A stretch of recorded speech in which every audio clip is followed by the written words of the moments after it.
Bienvenue sur InfoLive TV, voici les titres de ce journal. Les États-Unis refusent de vendre des avions à Israël.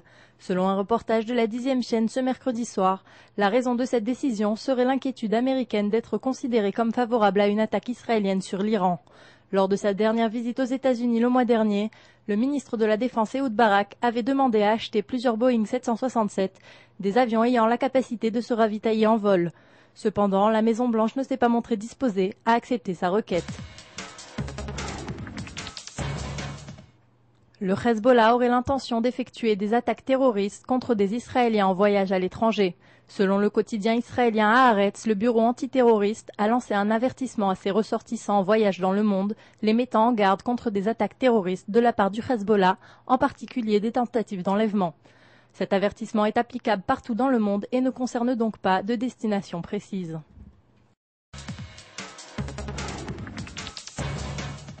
Lors d'une conversation téléphonique, le président russe Dimitri Medvedev et le premier ministre israélien Ehud Olmert ont évoqué mercredi le processus de paix dans la région. Olmert et Medvedev ont longuement discuté des relations entre Israël et la Russie, ainsi que des combats dans le Caucase et du processus de paix au Moyen-Orient.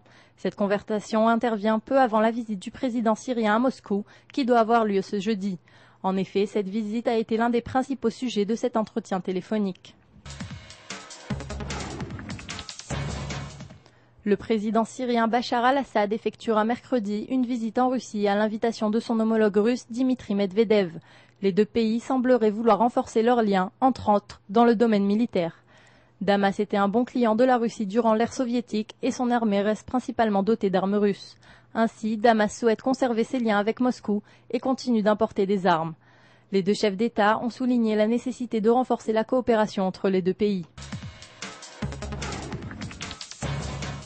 Le président iranien Mahmoud Ahmadinejad a déclaré mercredi sur le site internet de son gouvernement que l'État hébreu était un germe de corruption qui sera sous peu éliminé. Ces déclarations semblent vouloir éclaircir les positions iraniennes face aux propos du vice-président la semaine dernière. En effet, le vice-président iranien Rahim Mashahi avait provoqué un scandale dans son pays après avoir déclaré que les Iraniens étaient les amis de tous les hommes, y compris des Israéliens.